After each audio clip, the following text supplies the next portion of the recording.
All right, everybody. Welcome back to On the Line, a fishing podcast where we talk about bass, baits, and the big moments from the water. So I'm your host tonight, Tony Boyden, and with me is my co-host and brother, Tim Boyden. How you doing tonight, Tim? Doing good. Doing well. Good.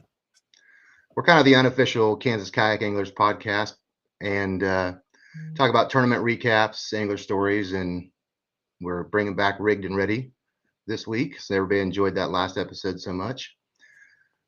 We want to give you a place to learn, laugh, and level up your game in kayak fishing. So whether this is your first time kayak fishing or you're chasing Angler of the Year like one of our guests, buckle up because tonight we've got some stories to tell you and some gear to break down. So tonight we're going to bring on first place finisher and big bass winner. And if you're hooked on YouTube, check out Blue Basser 86. And welcome back again to the podcast, Clayton. Let's go, guys. Good. New to the show and making his presence known at the Kansas Kayak Anglers, your second place winner, Joe Bailey. Hey, Joe. Hey.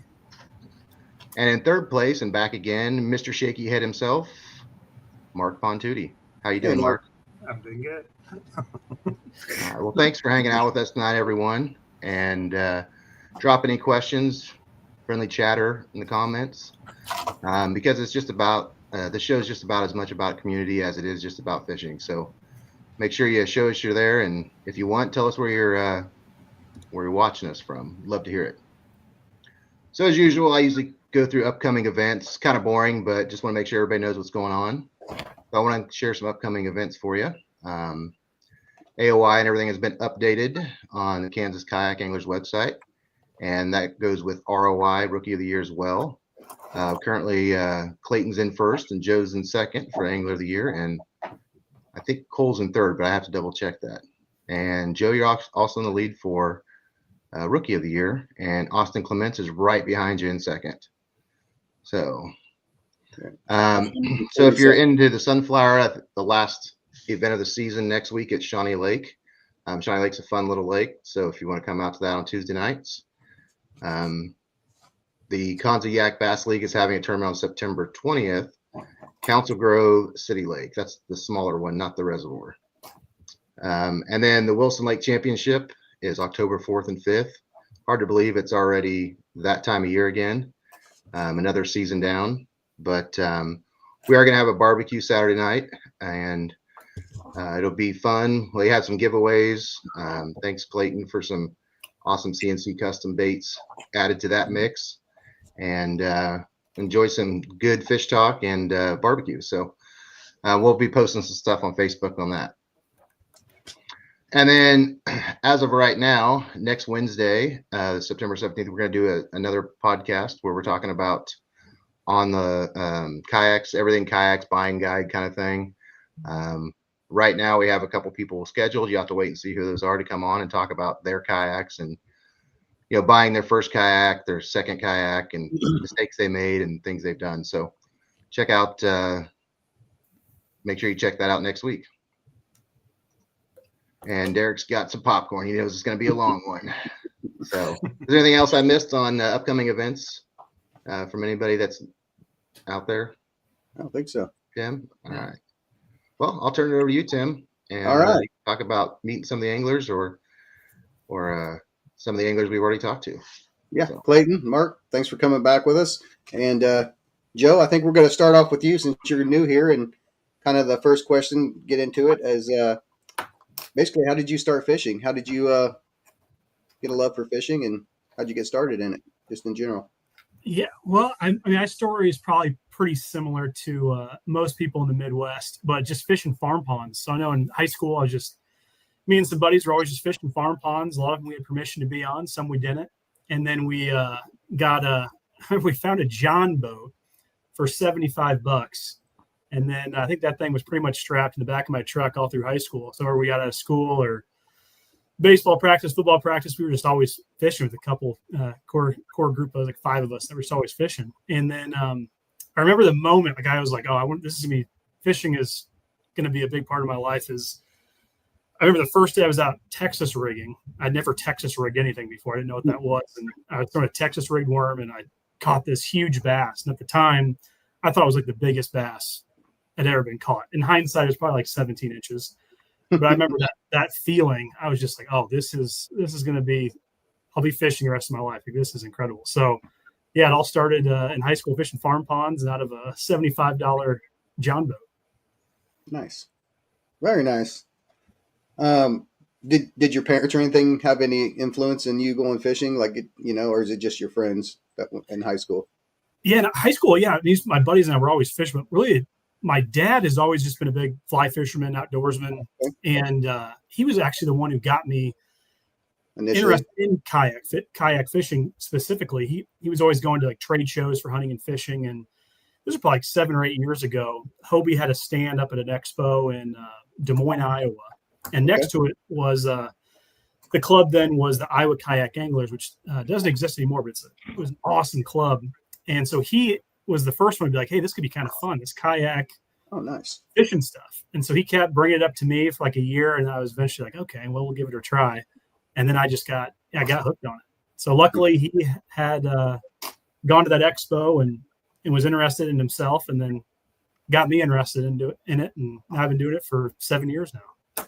Very nice. So you kind of answered my next questions I had, but so up in Iowa, did you win any of them, or is this something new that you're getting, up there on the top 10, top 3? So yeah, I think my first year, I think I was runner up for Angler of the Year. And what was crazy is I didn't know a whole lot about bass fishing really at that time. So really during tournaments, all I really ever threw was a wacky worm. I mean, I pretty much threw that from the beginning of this tournament season to the end. That was all I ever threw. I think I got second or third my first year in Angler of the Year. And then in Iowa, I think I've won now 4 or 5 Angler of the Years. There's a couple of different clubs up there, up in the state of Iowa. And it just went back. And I just was, after my first kayak tournament, I was hooked and just kind of became obsessed with it. So nice. Well, knowing that, we're probably going to kick you out next year if that's all right. Yeah. No, we're gonna make you give Clayton a run for his money. That's what we're gonna do. Well, I'll say this: fishing. I mean, most of my fishing has been in Iowa. These Kansas lakes are so much different. Like, it's been fun. Like, I never finesse fish. I never throw cranks, and I've had to do a lot of that in these Kansas lakes. So it's been fun to have to learn. Just, it's completely different than what I've fished in the past. Does Iowa have a lot more clear lakes then, or muddier? Yeah. So like most, there are like, so you have like Lake Okoboji. Clear Lake. Mm-hmm. That's probably my favorite. Yeah, that's fisheries. Fantastic. If you haven't been there, take a vacation. I mean, it is. I don't know how they manage that, but there's just big fish everywhere. After Labor Day. What's that? After Labor Day and before Memorial Day. Yeah, and I mean, there's a couple clear lakes, but for the most part, in most lakes up there, I power fish all day, and you can pretty much run straight braid on anything.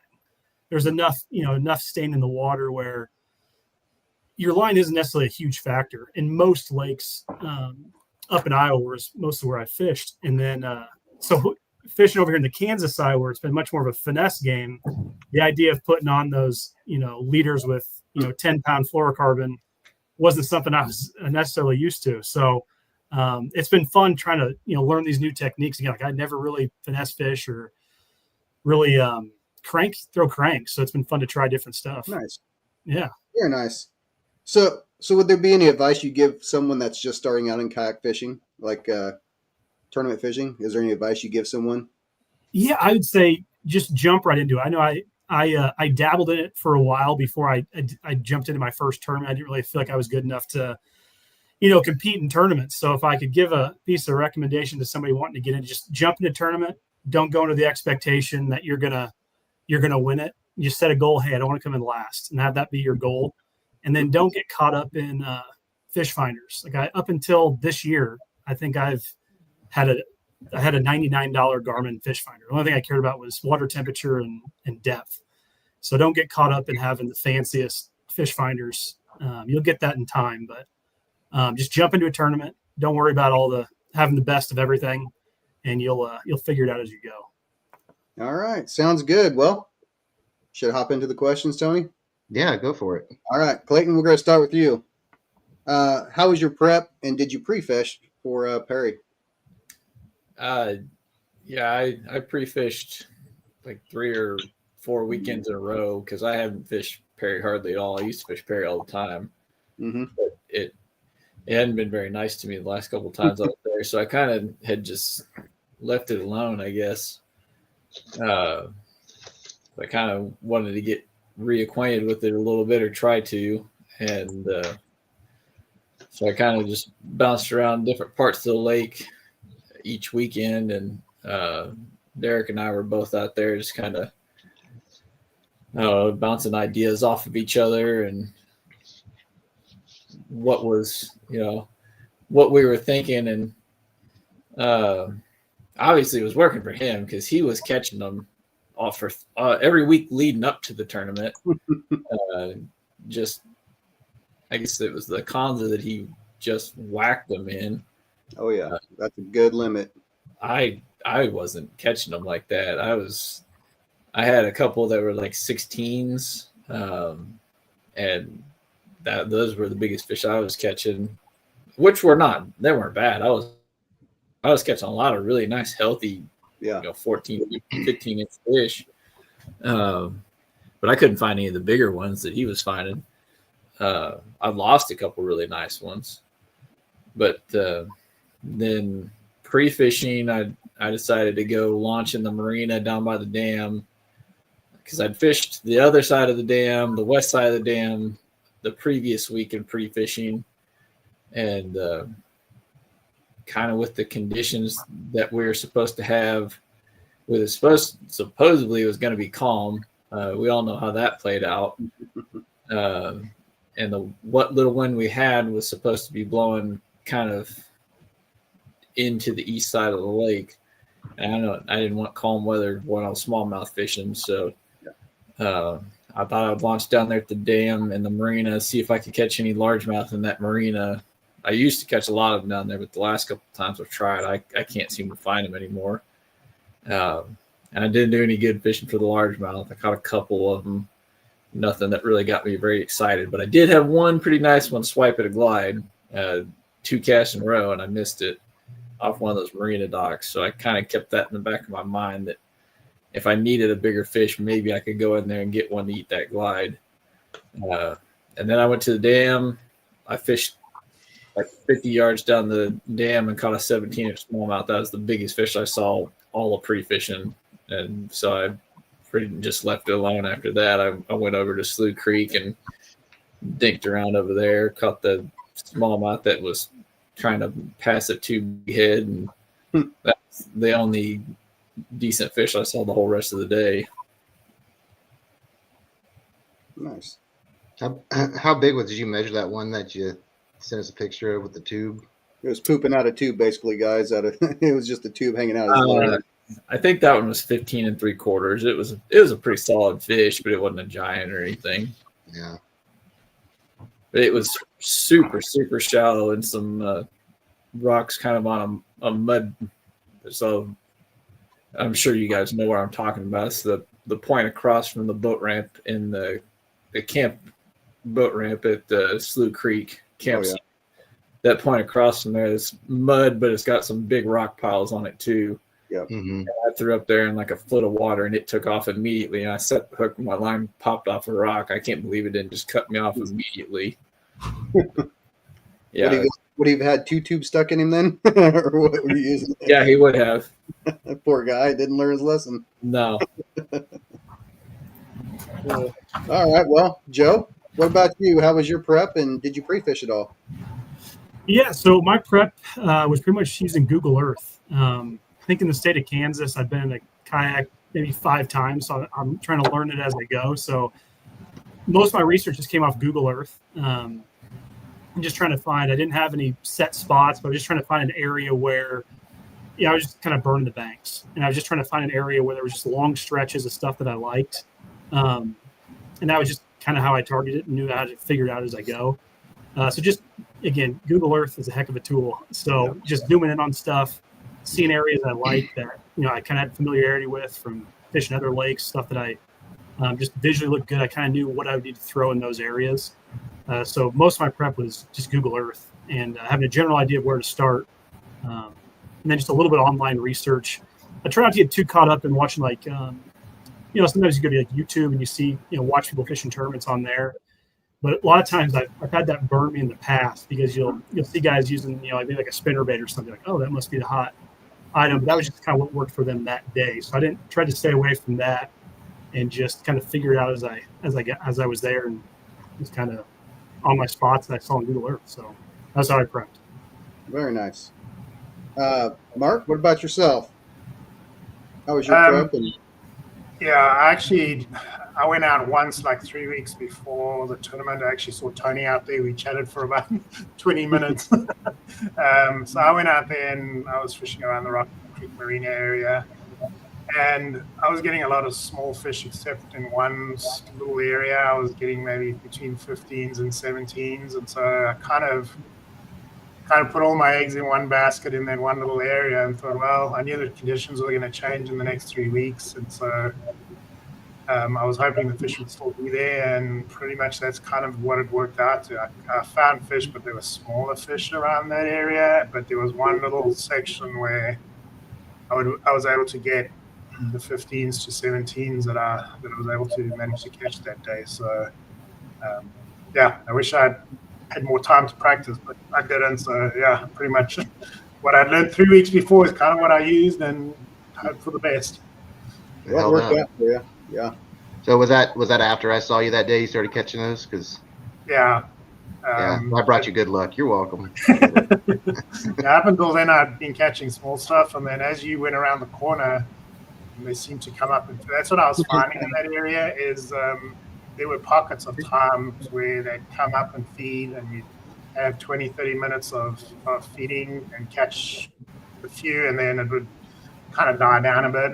But there was one little, I call it a honey hole because I seemed to catch all my big fish. I had 2 rocks lined up on the bank, and as long as my kayak was in the middle of those 2 rocks, I found the bigger fish there. Outside of it, there was the smaller fish. So that was my second spot, but someone was on it. Yeah. I think it was someone else's spot too, from what I hear. Yeah. All right. Clayton, did the conditions at Perry match your expectations? So did you expect it to be like you kind of talked about it a little bit, but yeah, I was expecting it to be really calm all day. I thought it was going to be quite a bit cooler than what it ended up being. I really planned on, just very light winds, and it was like 10 o'clock. I think Derek and I were the only 2 that I saw over there in the morning, and that wind picked up, and I rolled around back over into the marina where we launched from, and it was really ripping into there, and he came around there and said he just barely made it back. So I think it was like 4 to 9 mile an hour wind that they said was supposed to blow. Yeah, that didn't happen. It was rocking into over there, and that was the only thing I could really get bit for on smallmouth with little finesse baits, and that was just making it impossible to try to do what I was trying to do. Yeah, I know that I was on the dam about 2 hours in the afternoon with those wake boats and the wind. Yeah, it was all I could do. Then I actually, my pedal drive or my foot drive broke, and so it took me into the rocks on the dam, and I'm being smashed into the rocks. And so my paddle was on the back, which is the first time I've ever secured it to the back. So I'm trying to get it broke free. I get it broke free, and of course my pedal drive, I always have it in the front with me, and I had it in my front hatch. So I'm trying to paddle out while those wakeboarders are coming by, and my pedal drive's laying, or my foot drive's laying on the left side down. I'm like, oh my God. And so I paddle out, and then I get my drive out, and by that way I'm already turned sideways again. But when I hit the rocks again, it freed my motor up. So I was able to get my motor straight. And then I'm going back to the boat ramp. So I left about 30 minutes early. I got back I think right around 3 to the boat ramp. But yeah, it was not fun. That dam was pretty terrifying. But Joe, what about yourself? And so, what was that question? I didn't catch that. So did the conditions at Perry match your expectations, or did it like switch it up on you? I didn't necessarily have any expectations. I mean, it was kind of nice. Like when we rolled in there to start the tournament, it's kind of that ominous, kind of overcast and all that. What was that? Just that smoke. I don't know, like smoking. Yeah, just kind of, which I like. So I like that there wasn't a whole lot of sun for those first couple hours. So going into it, I felt, man, this is gonna be a nice first couple hours. Trying to think, that wind was definitely something I hadn't. I've learned this year fishing this club that Kansas winds, man, they're. I mean, I fished all over the Midwest, but Kansas, when that wind's up on a Kansas lake, like it's something else. Like it gets a little. And then you factor in those boats and those wakes. They got a little hairy a couple times. So I think that wasn't something I had fully prepared for there midday, kind of when that wind picked up a little bit. And definitely when those pleasure boats are out there, there were some couple that caught me off guard. I wasn't paying attention, and I got a little rocky there. So that I hadn't anticipated for. But when it was calm there to start the tournament, and then there in that last maybe hour and a half, it kind of stopped again. That was kind of when I was on my fish. Actually, was when I wasn't catching necessarily when it was windy. It was when it wasn't windy is when I found I was getting in them. Interesting. All right. Mark, what about you? Did your conditions at Perry match your expectations? It actually reminded me a lot like of Milford, the tournament before. Oh, yeah. the whole overcast, dreary, and the amount of wind that was there. So, I kind of went back to Milford techniques as well. That seemed to help me. Yeah, luckily where I was, the wind wasn't as bad. I was actually hoping for more wind, and I was hoping it would flip over to the north, not from the west. So it seemed to be when it kind of shifted around, it seemed to get a little bit better than when it was coming from the west. So whatever it's like, and you just wing it. Yeah, you know the wind's going to blow. You just got to figure it out. Nice. Well, Joe, you're talking about the wind. Wait till you get to Cedar Bluffs if you do that one for the Kansas competition. And Wilson. Wilson you can kind of hide a little bit from. It was a little windy out there when we were out there fishing, but man, Cedar Bluffs scares the heck out of me with those trees. Okay, that's good to know. I'll tell you, Tim, that was it 2 tournaments ago, you and I we pre-fished the same. Oh, yeah. So I think you had left. I was coming in to pre-fish later in the day, and the wind picked up so bad. I was on the other side of the lake. I had to just leave my kayak because I couldn't make it over those like waves and those wakes. Oh, yeah. So I left it, and then I had to like hitchhike. I actually had a guy pick me up on the highway because I had to walk back to the other boat ramp. That's right. You got out on the other side of the lake, and you had to walk over the dam, basically, didn't you? A guy in an RV you drove by and saw me just walking on the highway. I had to hitchhike back to my truck because I'd never seen waves like that before. It was something else. Which lake was that at? Milford. Oh, yeah, Milford. It was so crazy when I would come over when my trolling motor was out of the water. Like it was, they were so big. And that was on game day on the day of the tournament. That was the day before I was pre-fishing. The pre-fishing. I was like, pre-fishing was way worse. Yeah. Than the day of the tournament. I'd never seen anything like that before. That was crazy. Yeah, I seen. I was coming off the water, and Joe was going. I was like, "Later, man. Have a good day." It was like an hour later, Tim. It was crazy. Yeah, that's awesome. What kayak you rocking, Joe? I have a Hobie Pro Angler 12. That's what I have. Yeah. Yeah. Those must have been some big waves because I've taken some pretty big waves on mine. So wow. Yeah. Yeah, Cedar will test you if it's windy. I think it was 30 or 40 last year, a 40-mile-an-hour gust. Yeah. And I came across that cove, and Scooches was sitting there on the dock watching me, and it was coming over the top of my head, basically. The waves. I almost called Tony. I almost went back to the dam and said, "Hey, man, come pick me up at the dam because I can't make it." I was way down, and it was so bad. I think every angler there on Friday was off the water by like maybe 11, except for this idiot. Yeah. Yeah, Eric and I didn't even launch. Yeah, I didn't. Yeah. When you see like 6 foot of a tree and then 6 foot of the tree goes down, and Yeah. I'm like, oh no. Yeah. So Especially with the you want tree. that tree to come through don't- your hole. Yeah. But well, Clayton, you want to walk us through your morning game plan? I mean, you kind of already did, but like, can you kind of walk us like how your morning started out and how it, how it progressed?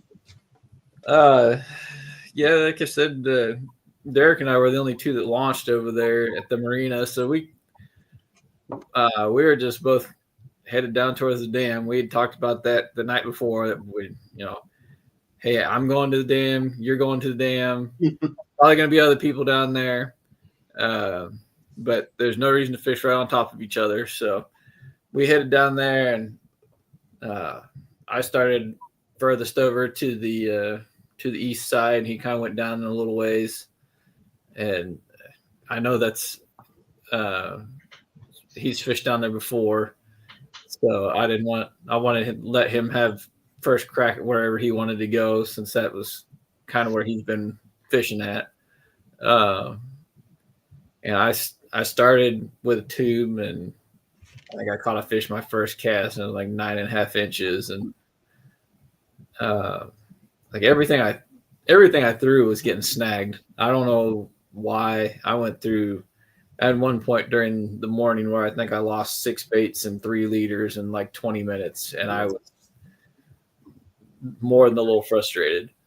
But I had one little jig that I just started making, this little weedless Ned jig head, skirted Ned head jig that I had it's a Z-Man TRD craw on the back of it, and it's so light, it's just a 16th ounce head that would really kind of float over the top of the rocks. And I caught one that was like 13 3/4, and didn't think much of it at the time, but it ended up being one of my biggest of the day.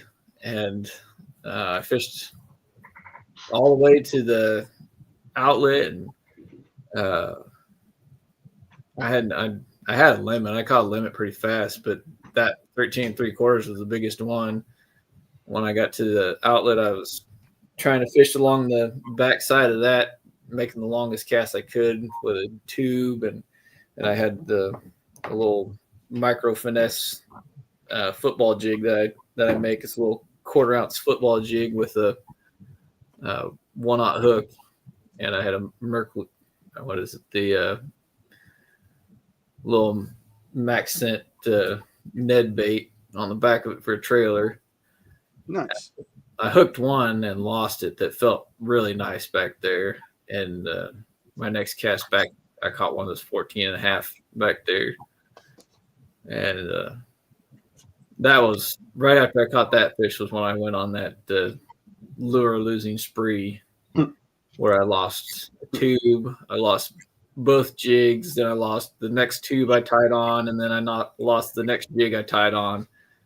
And I was not feeling it at that point. I went around the outlet to the other side, started fishing down, and Derek was over there, and there's somebody else on the west end. I couldn't tell who it was, but kind of following behind them, and I finally caught that 18-inch smallmouth on the little Ned rig jig.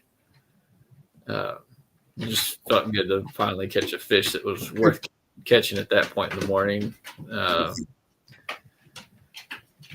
And I got down mostly to the end of the dam, turned back around, and I think I could have caught a drum every cast on the dam.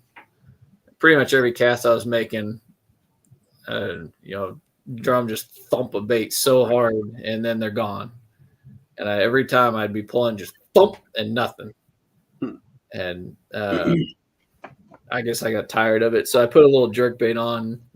My first cast with it, I had probably 16, 17-inch smallmouth eat it, and it jumped and came off. So I locked that in my hand for like the next hour, because I figured, first cast, nobody else is doing this. This must be what they're doing. And I caught one more that was 13 on it that at the moment helped. But it still had me like low or mid 60s, just not at all what I wanted. I set out hoping to hit 80 inches, even though I hadn't done it at all in practice. But that was about when the wind started to blow, the boat started to come out. You know, it was a lot nicer than what they said it was going to be. So I had one more spot kind of over back towards the marina that I'd caught some smallmouth in practice. One of them was a 16-incher, so I thought I'd go over there. And by the time I got over there, it was just rocking so bad that I couldn't hardly fish. I caught one more little one on a Ned rig. I think I had another fish pick a jig up, but I couldn't feel it to really tell. So I went around in the marina and I started fishing for largemouth a little bit, and I caught a couple little tiny ones on a Ned rig, and I guess I just got tired of trying to nickel and dime my way up. That's kind of how I felt like I was doing. I was culling 9.5s with 12s, and it just wasn't what it was going to take. So I knew I'd missed that one good one on the glide in practice. I caught a 15 on it. I picked it up and decided that's what I was going to do the rest of the day, pretty much, unless I saw something that made me really change my mind. But my first cast, I started throwing a one of the ABS bull shads, the 6-inch bull shads, and my first cast I hit the trolling motor and ripped the front hook off the bait and broke it. So I switched to the Clutch Eco glide bait. Yep. I just went straight across. First open slip that I saw, fired a cast all the way to the very back corner, got my reel engaged, and the fish just slammed it. And I had to really work her to keep her out of there because there's crossbars going down in the water, and there's a crossbar all the way across the front of it. And there's zebra mussels all over everything. So I was just worried she was going to get down in there. And then, they like to throw glide baits because they're so heavy, but thankfully she had both hooks in her really good. And just drug Was that the same dock? Was that the same dock that you missed it in practice? The big one? Oh, different dock. Okay. I never even made it over to that one. Right.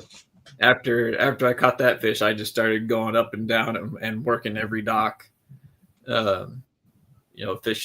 Fishing ladders, hitting boat motors, anything that I thought might hold a fish. I thought about putting a wacky rig on because I've done pretty good on a wacky rig doing that previously, but I didn't really want to slow down and do that. So I was afraid I had less than 2 hours. I didn't want to waste a bunch of time. I wanted to try to just cover as much water with that glide as I could. And I ended up catching with like 45 or 40 minutes left. I caught one more 14 that culled me up another 1.5 inches. And that ended up being the fish that made the difference. Wow. That's pretty cool. Pull it off on the very end of the day. I did see that one you caught around the corner of the dock. Is that the one you caught? Yeah. That one ate it right off the top. Right when I looked away from it, I heard it smack it. It wasn't a real big one, but it was I know bigger than what I had. Very nice. Well, Joe, you want to kind of run us through your day, how it started and how it ended? Yeah. So I just again, my free fishing pretty much consisted of Google Earth. I just found one section I liked, and the thing that was nerve-wracking is I remember I pulled up, I was the only person at the boat ramp, and that's never a great feeling to start a tournament because I'm like, man, are they on is everybody on the opposite side of this lake? So that's how it started. So I was a little nervous. I picked a completely wrong part of the lake, but I launched, try to see what direction that even was in that lake. So I don't know all the cove names. It was by the bridge there. It looks like on the Slough Creek. Yeah, it must be Slough Creek. Yeah. So I launched there and just crossed the lake. And my plan was just to work that. I like the way that bank looked. So I was just going to work that whole bank pretty much all the way down there, down to the dam, and then just kind of work it back. And I just plan on figuring it out as I went. So started out with Guggen Squad crankbait, and just plan on just cranking all that rock. And I think for the first hour, I was catching like every other cast. I was hooking into it. Sounds like they're called white bass. I was hooking into white bass constantly.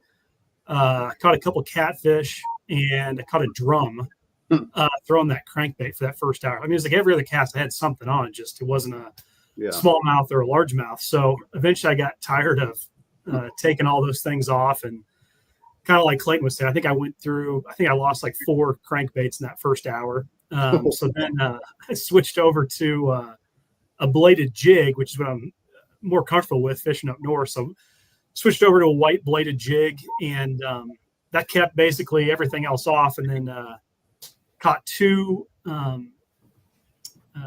largemouth, which ended up being my 4th and 5th biggest off that bladed jig.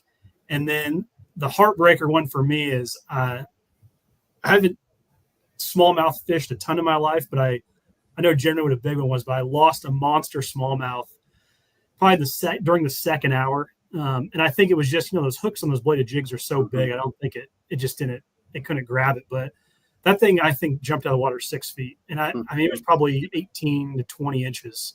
It was probably one of the biggest smallmouth I've ever seen in my life. And so that was my one heartbreaker fish of the tournament. But yeah, that bladed jig caught 2, 4, and 5 were off that, lost 1 big smallmouth. And then I went a long stretch where I didn't really catch any. I might have caught, 10, 11, 12-inch smallmouth here and there, but there was a 3 or 4 hour stretch where there just wasn't that many. I just wasn't getting bites off either a bladed jig or a crankbait. And that was when I switched over to more finesse, which is not something I'm used to doing. And luckily I had a couple Ned rig hooks that a guy had given me a couple years ago. So I had a couple of those in my bag, and then I had some Cincos in it. So I was just cutting Cincos in half and then hooking up. You had no Ned stuff really. No, I mean, I don't even have the right gear for it. I just never do it. But I knew for smallmouth, that's a good way to go about it. So I was cutting Cincos in half, and luckily I had like 3 or 4 Ned rig hooks in my my bag, and that was when probably from like 12:30 to like 2 was kind of my hot time, and that was when I caught my biggest 3 was off a Ned rig, just a cutting black and blue Cincos in half. That was when I caught my 3 biggest ones were probably between 12:30 and 2:30. Was when I started catching bigger fish. And what was interesting is I only caught smallmouth on that. Like I wasn't catching anything else. Whereas when I was throwing that crankbait, I mean, you name every species was hitting that for some weird reason. But it was interesting. I was only catching smallmouth throwing that. So I thought, okay, this is a much more efficient way to go about this.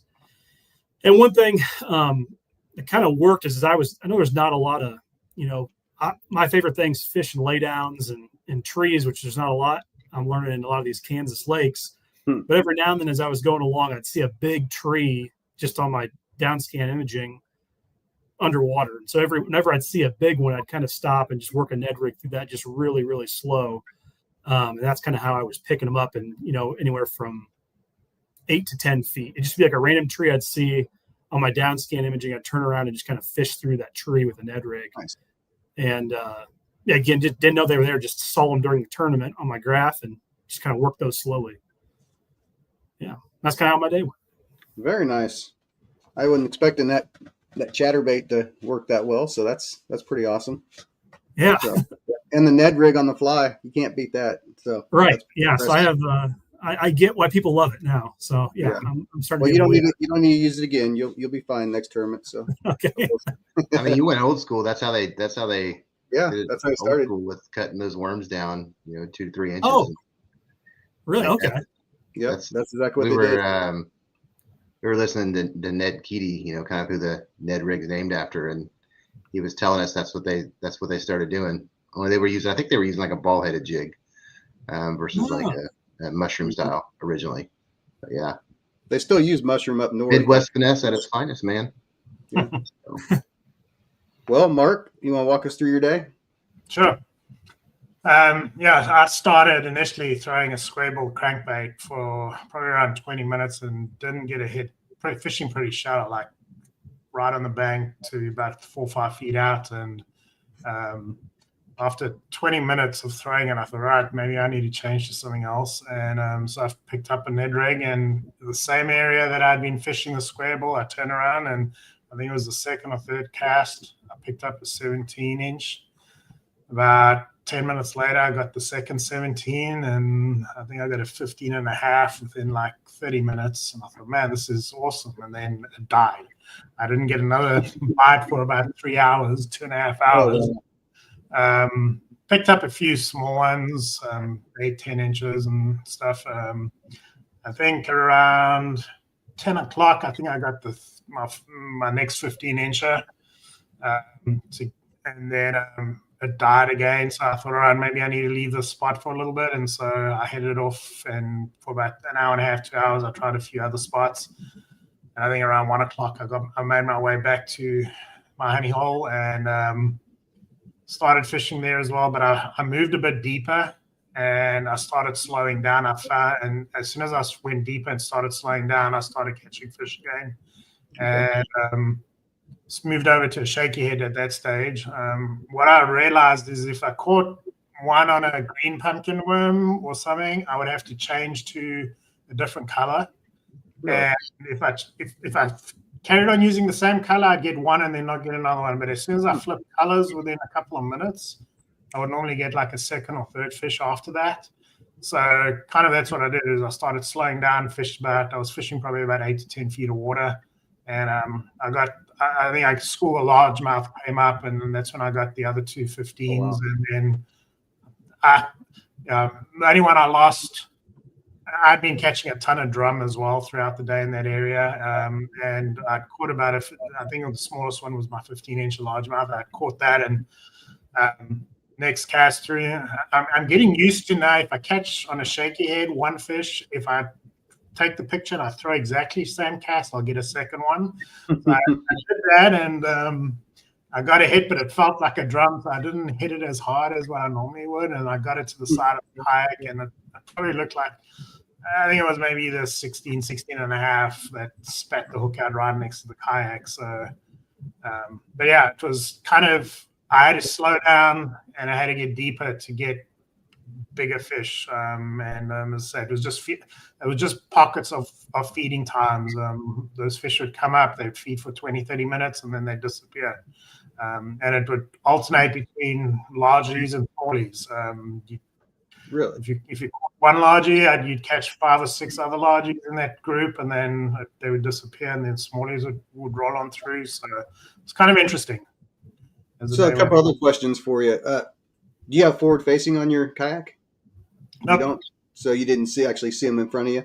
What I didn't know. Were you on something to where those fish were coming in and feeding on like a certain rock pile, or is it just flat or is it just they just randomly come in and out?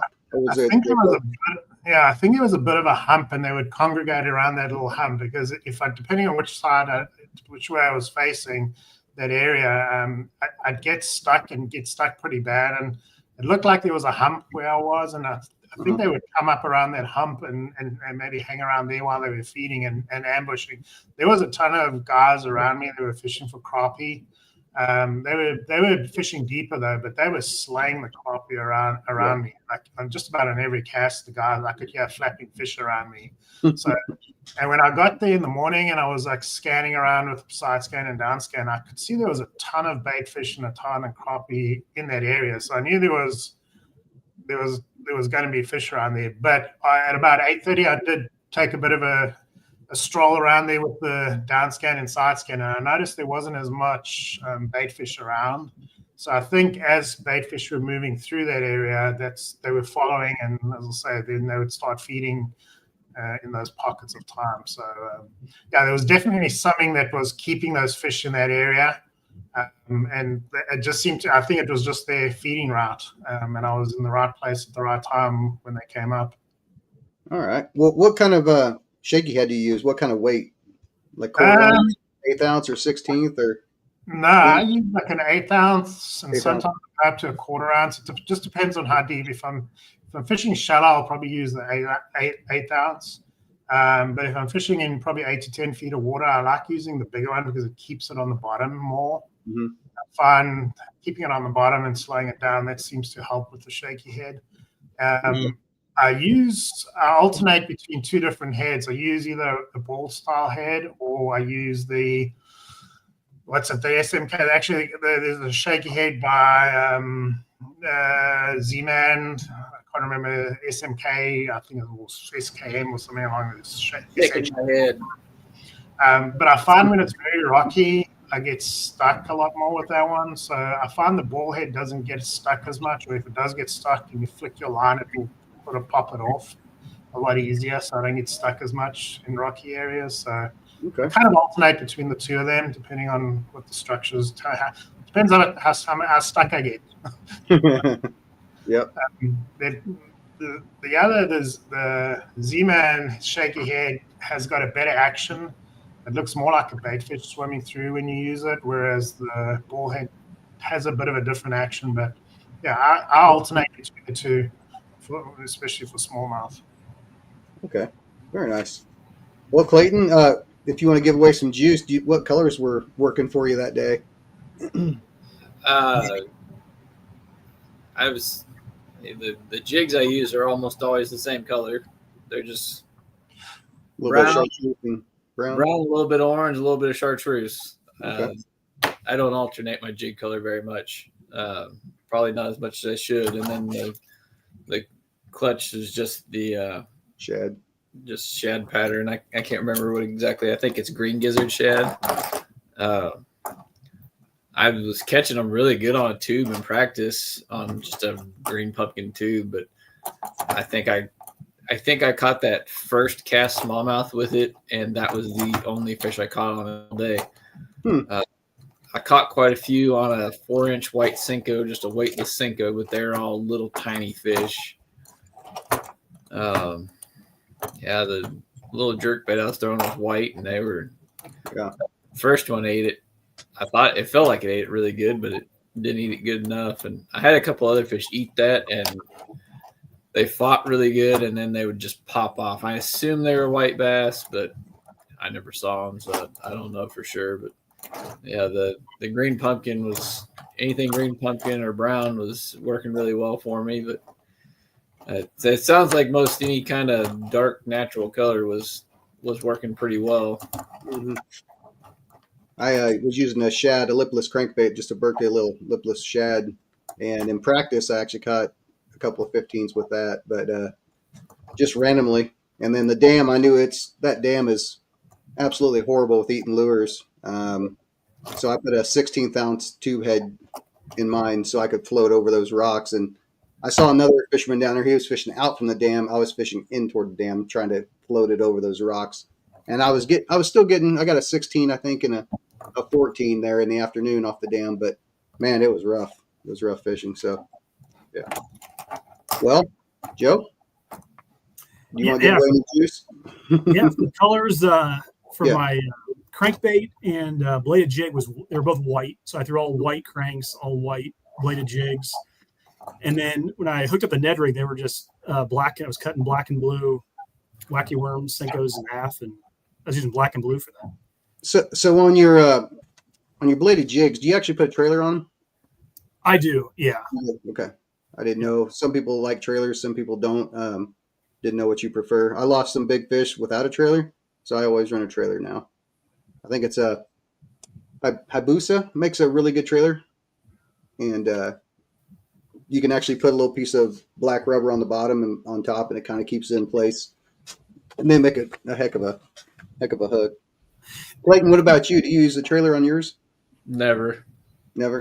I run a soft plastic trailer, but I don't ever use a trailer hook. So Austin's saying he was using a white bladed jig, and so that was the key there. He makes his own too, along with Clayton. But do you throw a trailer on yours if you're still watching, Austin?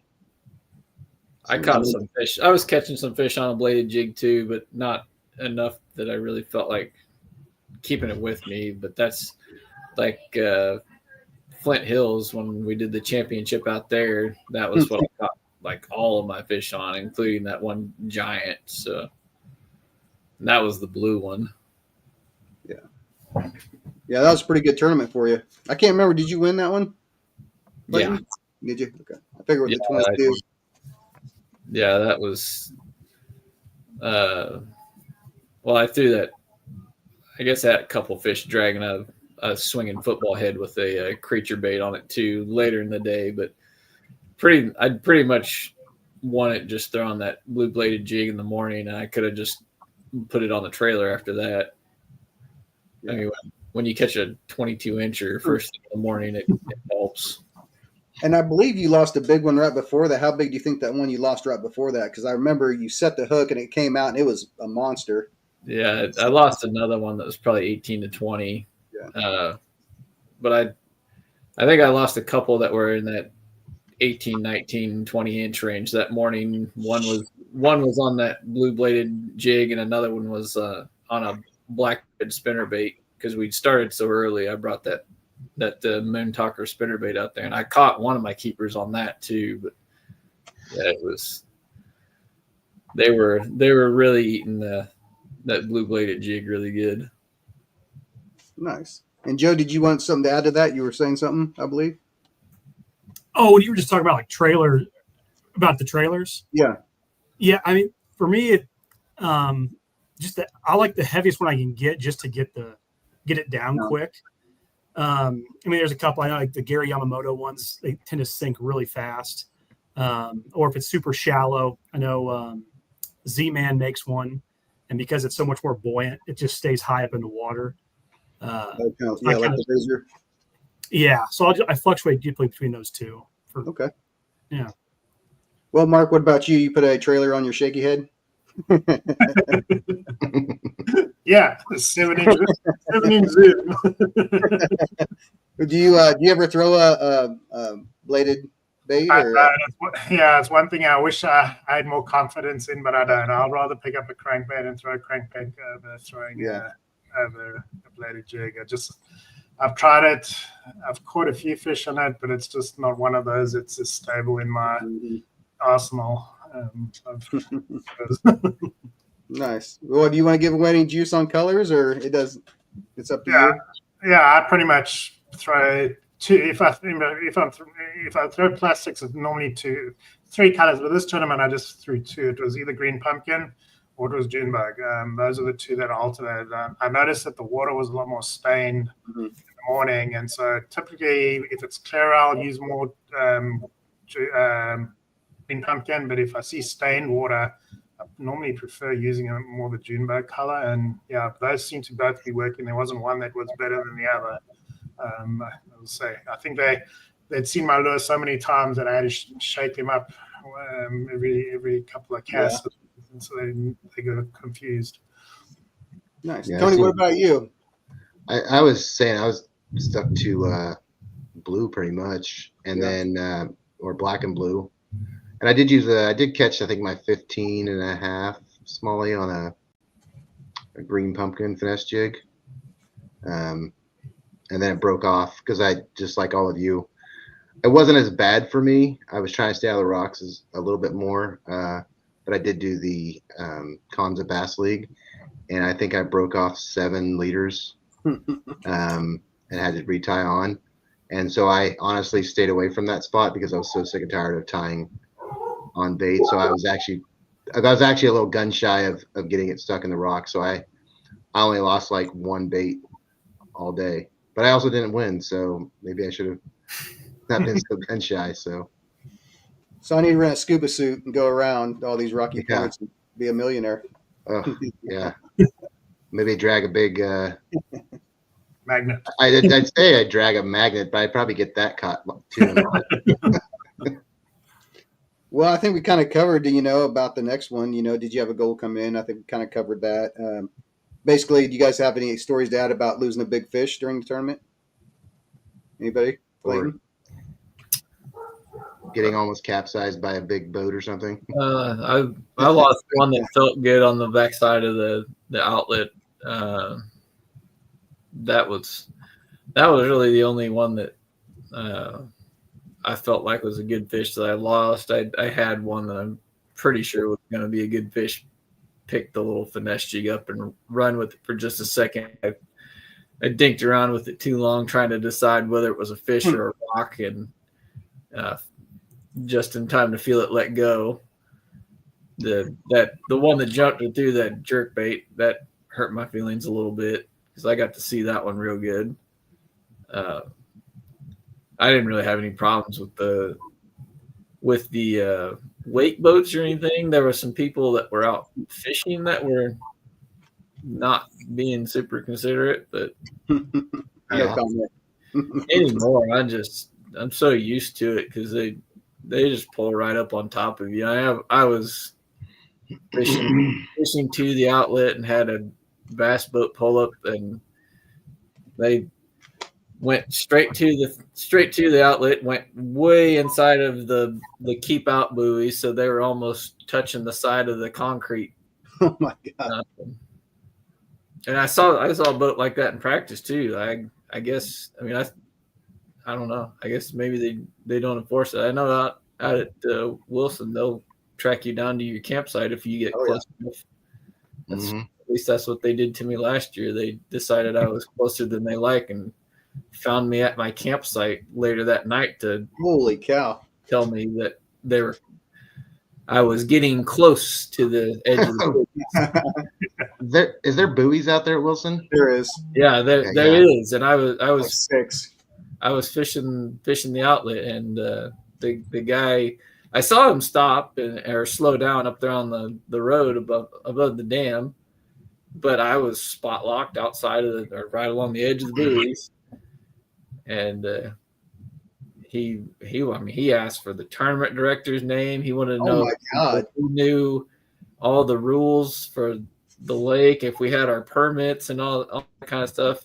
And was this like a ranger, or was this just some random guy? No, this was a ranger. Because I know sometimes random people do that too. Yeah, no, this was a ranger, and he said, "Well, you were getting really close to being inside the buoys," and I said, "I'm not trying to be a jerk or anything, but was I close to the buoys or was I inside the buoys? Because it seems like if I'm outside the buoys, you're fine. I could be close to the buoys. Like the buoys are there, so I know how close I can get, right?" You're playing all those explosives on the pump house is what was going on in your kayak. Yeah, they're not letting any water out or anything, and it's not like it's a crazy amount of suction or anything. Well, it's like 3 foot deep there now, so you can go ahead and probably walk right out to them. So yes, I don't know. I was just a little surprised that they're that worried about it, but I guess it was the year before when I fished that, and that's like all I fished all day. At the end of the day, I came in and they told me that I was closer than I should have been also. And it's like, well, was I inside the buoys? No, but it's dangerous for you to be that close to it. Well, then you need to move the buoys. If I'm closer. Exactly. It's that simple. What it comes down to is that was his fishing spot, and he just wanted to make sure you stayed out of it. I don't know, but I saw boats go back behind it inside of the buoys, and that's what I told him. It's like I saw boats go behind it way inside the buoys. I've got video of it. I can show it to you. Like, if you're not worried about them and their boats, I don't know why you're after me and my kayak. But I think we know where you're going this year. I'm guessing buoys, maybe. Yeah. I don't know, but I can't remember. I'll be honest with you. I fished the dam for about an hour and a half, and I didn't get a single bite. Well, the bad thing about down there, if that spot is not good, there's nothing else there. Yeah, it's bad. So you're in a bad spot if you go there, and they're not always there. You can go there in pre-fishing and they'd be there, and then the bait fish, because I think they sit by those things because of the lights on them, and all the bait fish feed on the side of it.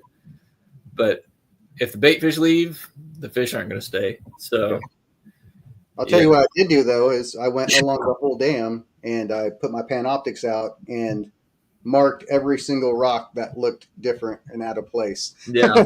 While I was there. So I was like, there we go, there we go, there we go. And then, 20 years from now when it goes back up, I'll have those waypoints. But or Tony will have them when he buys my graphs.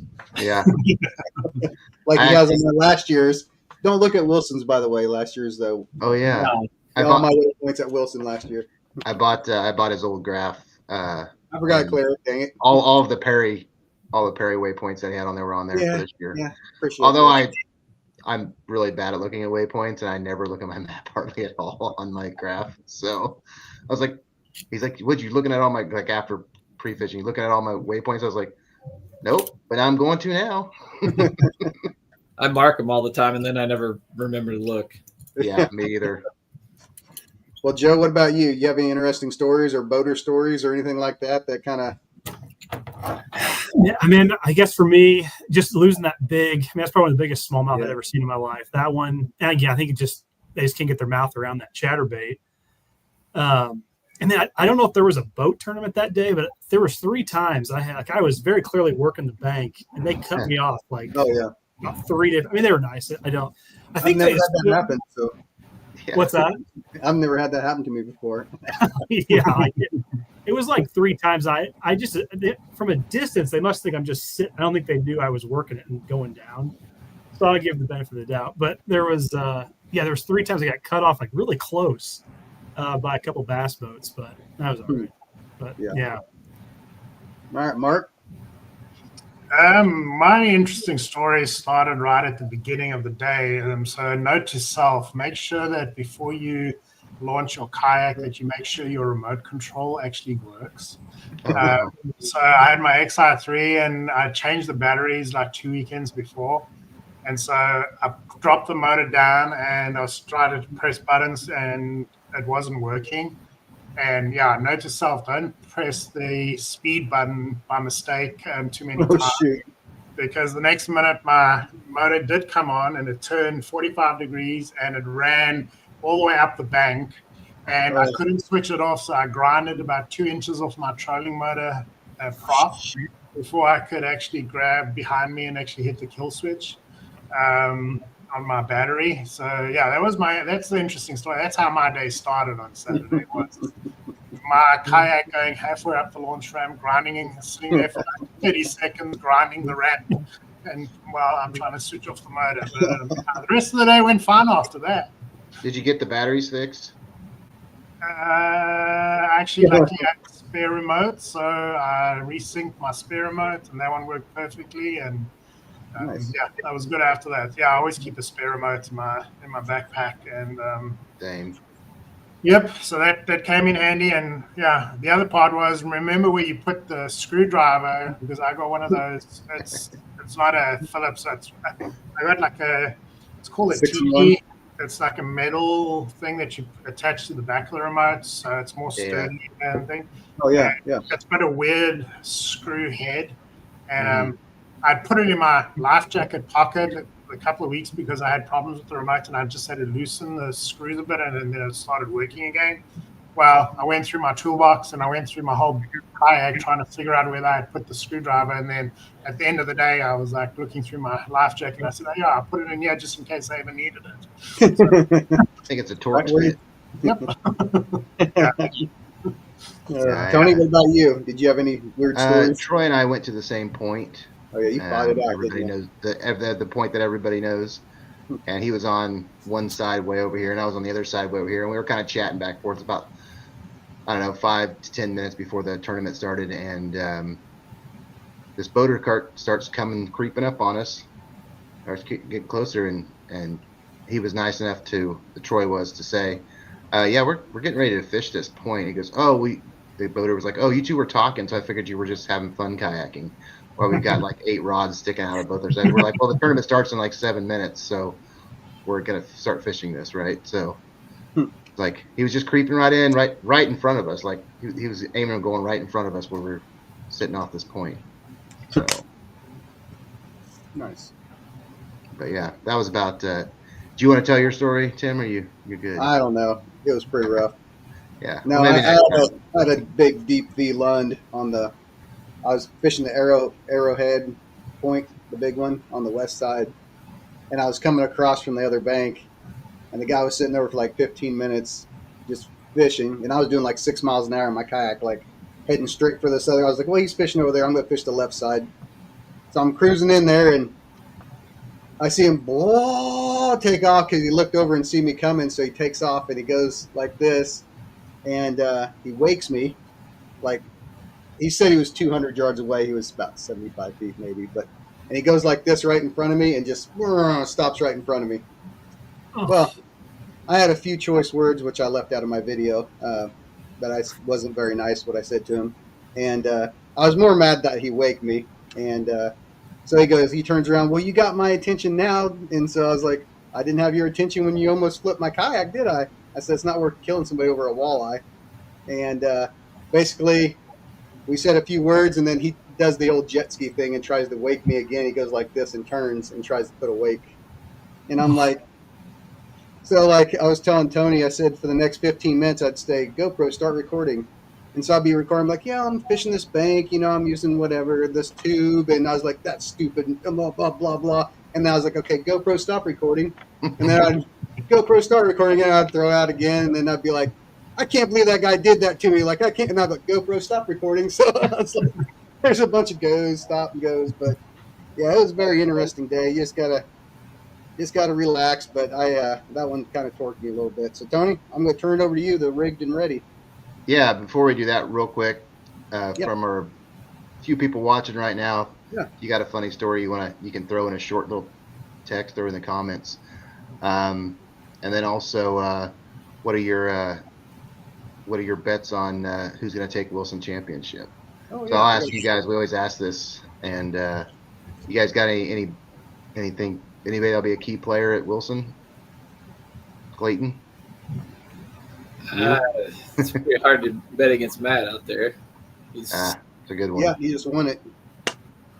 He's especially the last couple times when it's been tough. He's found it. He seemed to find a way to scratch out the pretty solid limit. Yeah. What about you, Joe? You know enough people to comment on that one? Of who might win? Who might win? Yeah. Well, I assume Clayton. It sounds like he's the potential angler of the year, so I put my money on Clayton. Mark? Yeah, either Clayton and Scott. Scott knows that lake pretty well as well. So yeah, he's also done very well out there as well. Yeah, between Kushion, Scott, and Clayton, and even Colin if he's going to fish. But yeah, I mean, any one of those four. Tim might do pretty good. He had some big ones out there at the All-American, just not enough of them. Yeah. So anyway, all right. So thank you guys. We do want to do our next segment. We don't want to keep you on here all night. But rigged and ready, kind of something we're doing to kind of help new anglers out. And are people like, I don't know, do I got the right reel? Do I got the right rod? Do I got the right kayak? What about the trolling motors? So we've been trying to do that to help out new anglers and even people like me who, I didn't even think about that. I learn so much every time I do a podcast. I learn so much. So it's fun stuff. So we wanted to talk about spinning reel combos, which is honestly one of my favorites. I probably throw it way too much. I even had a guy on my YouTube channel go, why do you throw so many spinning reels? Don't you ever use bait casters? And I'm like, I like my finesse stuff. I like my nice and slow dragging stuff. So we'll just start with you guys. We'll go Clayton. You got a favorite spinning reel, brand, model that you like to use? For just the reel, I like the Daiwa Tatula. As long as I can have a reel that has a anti-reverse switch on it, because I am a back reeler. That's my big selling point. And I believe the new ones, they have taken that off, so I don't know what I'm going to do there. I guess I'll have to find a different model because I think they have other ones that do still have them. But those are my favorite. But Okuma makes a really good spinning reel also. I have one of those on one of my favorite spinning rods. I can't think of the exact model right now. It's one of their, I think it's XTR maybe. I've got one of those and an older one, an RTX that they don't make anymore. It's on my drop shot rod that I use quite a bit also. But yeah, Okuma's a really big, I think, kind of an overlooked brand in bass fishing. Hey, Clayton, I got a question for you. Do you like the 20 series or 30 series better for, like, let's say a Ned rig or a tube or whatever you're throwing? I like the 20 series, 20 for a Ned rig, 20, like a 2500 or 3000 25 series or 30 size for pretty much everything else. Just picks up more line faster, makes it a little bit nicer. If you're making long casts, it'll make a long cast better. I think it's just a little more conducive to a majority of your bass fishing applications. But for a Ned rig, that the 2000 or 20 size is pretty nice. Just balances out with the small rod a lot better. Nice. And Tony, I had one more question for him. You were talking about back reeling. For someone that doesn't know what that is, could you kind of explain how you back reel it, so rather than using the drag, just so they kind of get an idea? That was my exact question, actually. And I have a lot of people argue with me about it. I don't care. It works better for me. I know the new drags are nice. I know they're smooth. I know all that stuff. I lock my drag down pretty much all the way on all my spinning rods. So when I set the hook, that drag is solid. It does not slip. It doesn't do anything. It is set so worst case scenario, if I hook a fish close to the boat and it takes off really fast, it will squeak out a little tiny bit of line and hopefully give me time to turn that switch. That's the risk I'm willing to take for the solid hook sets that I get out of it. But the switch it's somewhere on the front side, the underside, however you want to look at it of your spinning reel. You switch that and it'll make it so your reel will turn backwards. A lot of people probably just think it's an annoyance because they hit it on accident sometimes. The reel will spin a couple times. You'll have a big ball of line above your reel. But if you hook fish and you flip that switch, you use your hand, basically your other hand on your reel handle. You can grab the spool or grab the rotor and use that to control your fish. But I can add and remove pressure on that fish as I see necessary during the fight. So if I'm, especially like our lakes have all got zebra mussels in them anymore, it seems like if I'm pulling on a big fish and I feel it drag on some rocks and I feel like I need to let up some pressure, I can let up and take it a little easier on them. If I hook a big fish, last time I was at Shawnee Mission Park, I hooked a big one next to a weed line on a spinning rod, and I needed to get it away from those water willows because they bury in those water willows. They're gone on a spinning rod. So I was able to just lock it down and keep that fish moving towards me and got it out away from them. Where if my drag was set to slip, that fish might bury up in that stuff and it'd be gone. But that's the way I do it now. If it's different, if you're fishing for wipers, if you're fishing for a big catfish, if you're fishing a striped bass, saltwater, something that's going to go on a long, burning, smoking run, no, don't back reel. That reel beat your hand up. But for a bass, they might run 10 feet. They're not going to go that far. It's so much more effective for me. I just feel like I have so much better control over a fish than I do with my drag. During the championship at Melvern last year, when I managed to break the switch off on my Ned rig reel in practice, I was so out of sorts. I wasn't sure I was going to make it. I had to use my drag, and it was awful. Might as well put your handle on the other side. I didn't have anti-reverse either way, so it was just I had to set it so I was setting the hook and my drag was slipping because then if I hook a big smallmouth, I got to be able to let them pull line so they don't break me off. And I know in my mind I know I lost at least a couple of good fish because I didn't get a solid enough hook set and they jumped through my Ned rig because that drag slipping every time I set the hook, and it just drove me crazy. I went and bought a reel as soon as I got home. Joe, what about you? You got any favorite spinning reels? It sounds like you really didn't use them a lot before. Yeah.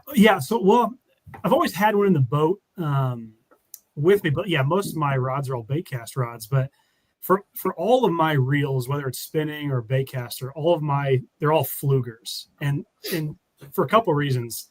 So I mean, for the last like 7 years, that's the only type of reel I've ever used, whether it's spinning or bait casting. Solely because like we're also hard in our gear. Like I'm always worried I'm just gonna either lose it off the side of the boat, break it, and I've had no issues with them in 7 years. And the other reason I like to stay all the same is that I know them so well. So if something goes out, I know where the issue is on the reel. Like the only thing ever goes bad on fluger reels is the spring on the bail. But other than that, like they are just durable, good reels. And so yeah, all my baitcaster and spinning reels are all flugers. Nice. Or, do you have a size you like on them, like on a spinning reel, since you don't use them a lot, but do you use a 2500 series, a 3000? I think it's the 3000. Yeah. Mark, what about you? Do you throw it much? I've kind of alternating right now. I'm in the process. I do have a couple of spinning rods. I normally use Shimano Vanfords as a spinning reel. I think it's the 2500s. And predominantly I used to use that for my shakies and Ned rigs rods, but I've actually started flipping over to BFS for Ned rig rods right now. I'm finding I enjoy it a lot more. Initially, I was a little bit concerned using BFS for Ned rigs because it's like they're so flimsy, those rods. And I was like, but I've managed to catch 18, 19-inch smallies on a BFS rod and been able to get them in the kayak. And so I'm kind of starting to flip over from my spinning rods to BFS gear right now. Probably I had one. The only reason I didn't have two this tournament was I broke the other one. So, but the other one came in the mail today.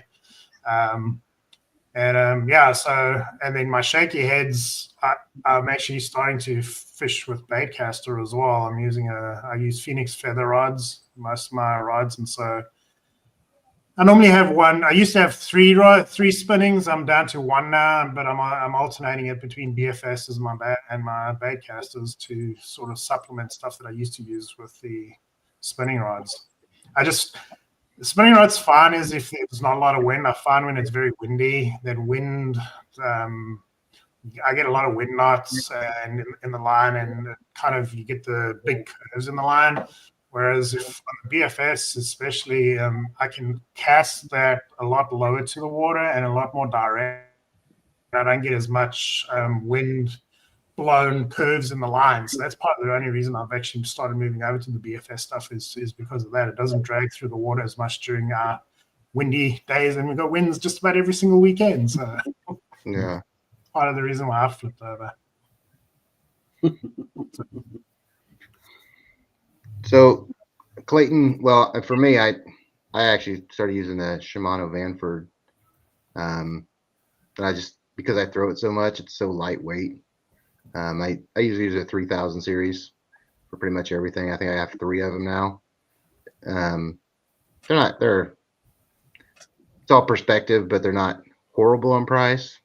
But I just liked how light they are, because my arm will start hurting. And when I was some of my older finesse stuff, it was too heavy for me. So getting old, so I like lightweight stuff, and it really actually helped a lot with throwing that, hundreds of times a day. So the weight really made a huge difference for me and why I bought one. Tim, what about you? Vanfords, just Yeah. because I'm not Clayton, but I got the can hear that buttery smooth drag on that puppy. Yeah, so they've done me right. So I used to use flugers, actually. All my reels were flugers, presidents, just basic. Yep. And they lasted for about 3 years, no issues. And I started switching over to these when I threw a little bit lighter stuff. I throw And then he some, gave them to me. yeah, pretty much. I throw some light stuff, some really light stuff. So these Vanfords seem to work all right. Yeah. So what rods are you pairing for different baits? Like, maybe your top 1 or 2 baits that you use it for the most. What rod are you using? to pair with that? Clayton? I've got all my spinning rods are Kistler now. I've got a 7.3 KLX. It's a medium. I think it's a 3 power. I use that one. It's kind of like my heavier multi-purpose rod. I use it for shaky heads, tubes, the little football head. I'll throw a wacky rig with it. And then I've got a 7-foot helium. It's a 2 power. It's just a little bit lighter, medium power. I'll use that with tubes and wacky rigs. I like the smaller finesse jig with that. I make another micro jig that's like a snooty head. That's an 1/8 ounce. It's just a standard jig with a weed guard on it. It's just a double pronged fiber weed guard, and I use that quite a bit.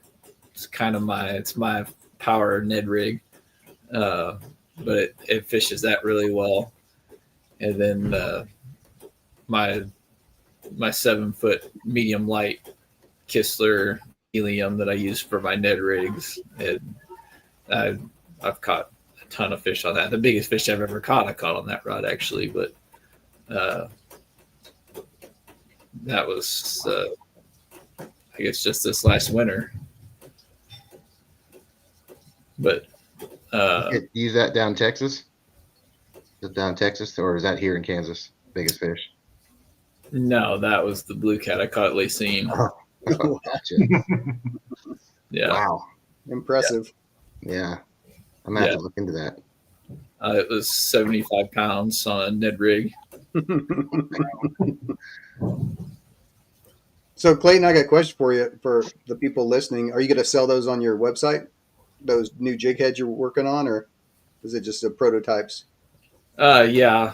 I think I have them figured out to where I'd be comfortable selling them. I want to fish this one that I made After the championship?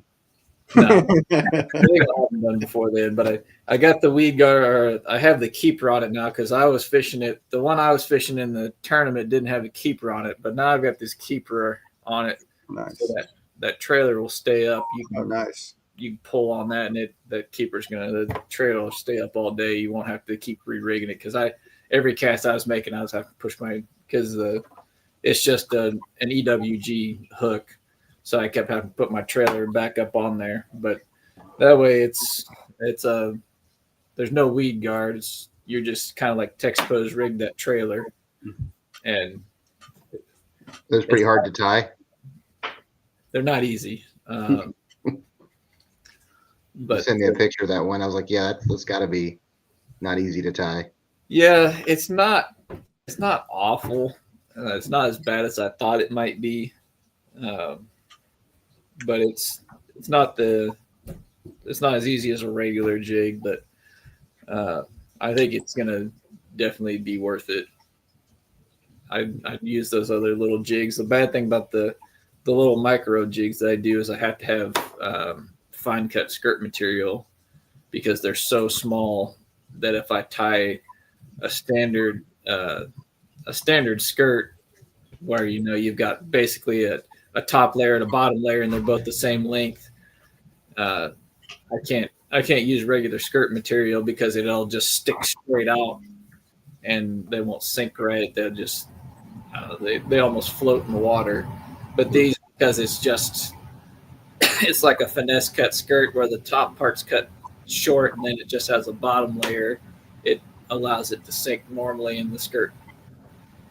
It doesn't billow out like it does on a regular skirt, so it makes it a little easier to tie also. All right. Thanks for all that, man. Yeah. I'll be curious looking into those when you get them available. Joe, what about you? Do you got any favorite rods? Yeah. For my spinning setups, all of those are nothing fancy. They're all Berkeley. I think they're called lightning sticks. It's like nothing overly fancy. All medium heavies. And then for my bait cast rods, I just switched over last year where they're all Dobbins rods now for my bait cast, which I really like those. So yeah, all spinning setups are with Berkeley. I think they're called lightning sticks, nothing fancy. And then Dobbins for all my bait cast setups. Yeah. Well, they're doing you pretty well this year. I tell you that much. Yeah. Mark, what about you? So I use the Phoenix Feathers and the M1s. If I'm looking at both of them are moderate action rods, but the M1s seem to be a little stiffer than the Phoenix Feathers. So if I need that little bit extra action, I'll normally use the M1s. But for the majority, I use the Phoenix Feathers. Yeah, I've gone through the last 3 years just because I just got into kayak fishing and rods and reels are expensive. And when you start out kayak fishing with like 3 rods and reels, and now I carry like 8, you have to slowly upgrade. So I'm not 100% sold. I switched to some Victory rods this year. Something called Victory rods. They're a good entry level, decent rod, and they got a good warranty. But using I got like a 610 and a 7.3, like as a medium fast action on one and medium heavy fast on the other, I think. But they've been good rods so far. It took a little bit getting used to switching from some of the cheaper rods I had. They're just so much more sensitive. But those are kind of what I've been using. But I'm not 100% sold on them yet. But the warranties, 15-year warranty is pretty nice. So because I break a lot of stuff. And tell them what you won Melvern on. Oh yeah, what I don't even remember. It was like so like Joe, because you weren't part of it, that I won the Melvern Championship like 2 years ago, and I was using what was the name of the reel? I don't know. It was literally a hand me down from Tim. I'm not gonna lie. I think it was like a 4,000 series. No, it wasn't a 4,000 series. It was Maybe a 6,000. Oh, what was the name of that reel? It was a Cygnus or He was something. just going like this. Cygnus. That's what it was. It was a Cygnus. Looked like he was cranking a Model A. I was using a 2-piece ugly stick. Oh, gee, that's quite the setup. Yeah. You know what? I didn't lose a single smallmouth. I caught 16s and Yeah, stuff. they're so slow that I don't think, Oh. Yeah. I think by the time I realized I had a bite, they had already taken because there's no, you don't feel anything on those. So they already take your bite and they already ran it halfway up the bank and they're like, oh, I got a fish on. Right. They're already on the dam and you're on the other end. But yeah, slightly embarrassing, but I still won. So it was a $50 rod and reel combo that I had. Oh, that's awesome. Yeah. So Pretty cool. and I beat Clayton at his best lake. No, just kidding. It was. I don't think I realized what I did when I won that thing.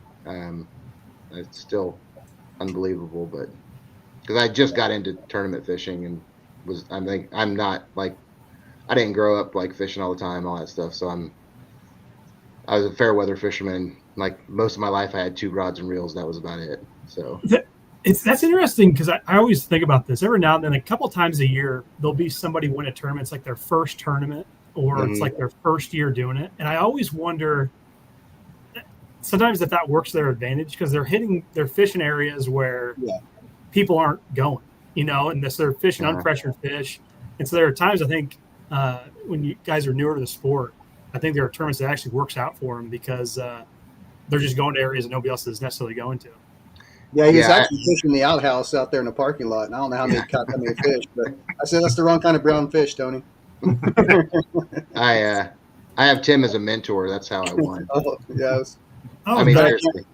I did find the spot that I lost a really big one in pre-fishing, and I was like, I'm coming back here, and I stayed on that spot all day, and it just worked for me.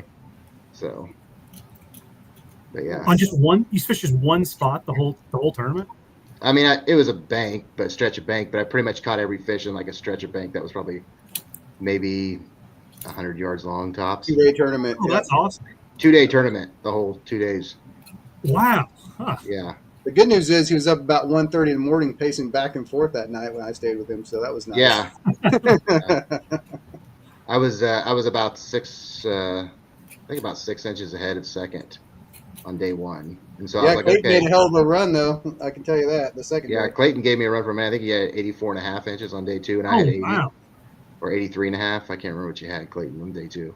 84, I think. 84 and a half. You were like 7 inches behind me. So I was like, okay, if anybody's going to do it, Clayton can do it. And I was like telling myself, if I get 80 inches, I don't think he can get 87 inches tomorrow. So my He goal should was have went to Perry and fished under a dock. yeah, And then yeah. So I had when I got that last fish at like 1:30 in the afternoon, I hit 80 inches. I was like, okay, I think I got this. And I finally took a sigh of relief. So nice. That's all awesome. right, Mark, did we ask you? Yeah, we did. Okay, so I think we already talked about some of the other questions we had about the Nico, Ned, drop shot. Like, what are you using? You kind of mentioned what you were using for those different rods. Is there any questions I missed, Tim, about What those? about the braid to fluoro? Oh You guys yeah, yeah. use fluoro? What line you throwing What on size those? line and what size leaders? Are you alternating different rods and reels with different lines, or are you just kind of keeping it the same, Clayton? I've been using the Kistler's braids. It's called Slick. It's really nice. I've tried a couple other kinds also. I'd like to try the Berkeley's Forward. They're forward-facing sonar lines, supposed to be really good for longer casts, but I've really been a fan of the Kistler Slick fishing line, and I use mostly 15 the braid, and then my leaders anywhere from 6 to 15 also, but mostly I'm somewhere in the middle, usually 8 to 10 pound on the leader. But yeah, I was using 15 quite a bit at Perry because it was the zebra mussels and the rocks were so bad. Yeah. Joe, what about you? Yeah, for my spinning setup, I had so I did a braid to fluorocarbon leader. For the braid, I had 20-pound. I think is it Berkeley 832? Is that the? Yeah. So I had it kind of floats a little bit. So I have yellow. So I almost kind of use that as a strike indicator. It's kind of how I look at it sometimes. So I use yellow line there, and then I tied on 12-pound, which probably was too much, but it just, I don't know if you guys noticed, but like my line was getting so scuffed up throughout the day. Mm-hmm. So I was using 12. I mean, it's probably a little heavier than I needed, but I just was noticed there's so many nicks in the line throughout the day. So I used 12-pound Suffix fluorocarbon, maybe like a 6-foot leader on there. Yeah. Mark, what about you? I use Power Pro. I used to throw 15-pound braid, and I actually went down to 10 this year, and that seems to be working for me. The lighter line seems to sink a little faster than the 15. I don't know if it's a smaller diameter, but I normally pair it up with a braze. I use the Brazex, Seagull Brazex as the leader material, and typically you use around 10-pound, either between 10 or 12. On the shaky heads, I'll probably use 12, and on Neds, I'll probably go down to 10. Yeah, I know for myself, when I first started getting back into fishing like 7-8 years ago, everything's so expensive when you got to buy everything. So I started using the Cast King braid, and you can make fun of me all you want, but I've caught 20-pound channel cats, never had an issue. I was using like Fireline or spider wire, whatever it's called, and I would have issues with it all the time breaking. So I was like, well, I'll try this stuff. It's cheap, and I've had good luck with it. Like, I've been using it for a long time, so I decided to try their fluoro leader because they came out with some new stuff, and it sucks. Don't buy it. I won't use it anymore. So I'll go back. I mostly just use like Seaguar. I was using 15-pound most, like for all applications, but now I've kind of switched depending on where I'm at, from anywhere from 10 to 15. Like I was using 15 at Perry as well for my leader, 15-pound fluoro, because I put like 6 foot on there, and by the end of the day I was down to a foot because I had so many scuffs and stuff in my line. So I just kept, every time I was tie something else on, I'm like, oh, I got to take that out. So I cut it off. So so I was down to about a foot at the end of the day of leader material. That's So I was like, it's pretty murky. I don't need a tiny bit more on. Maybe I should have. I don't know. because I had that happen at the tour. I was running out of leader. And I was actually speaking of that, I was wondering, how do you guys determine your leader length? Like I typically just use one arm length. I'll just stretch it out to whatever my wingspan is, and that's I'm my leader. weird. I'm weird. I don't like it going through my guides, so I'll make it long enough to where it doesn't go through my guides because Right. I've broke off the knot before, thrown it 100 times in one tournament. But unless I'm doing a drop shot, then I put like a 13-foot leader on there. But yeah, and then I use the X braid, the Daiwa X braid, like 8-pound, for my really small stuff. The finesse braid. Actually, I had 16-pound FC sniper on for the tournament because I broke 2 smallies off the day before. I was like, that's not going to happen tomorrow. So I put 16-pound leaders on, and that just kind of kept it up off those rocks too a little bit better. But yeah, I use I measure 62 centimeters. No,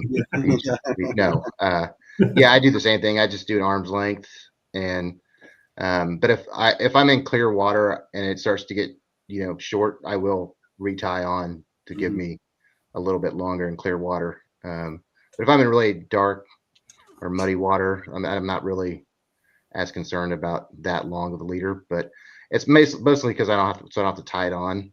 Because if I'm switching baits and stuff, then I feel like if I have a little bit extra, I don't know, maybe I'm wrong for that. I don't know. What, Clayton, what do you do for yours? How long do you do yours, or there's science? Usually I do about 3 pulls off the spool. It kind of depends on where I'm at, but that's my normal, where I'll hold the spool in one hand and just three arm lengths. Oh wow, so you do quite a bit. Yeah. Like I said, it kind of depends on the conditions a little bit, where I'm fishing at.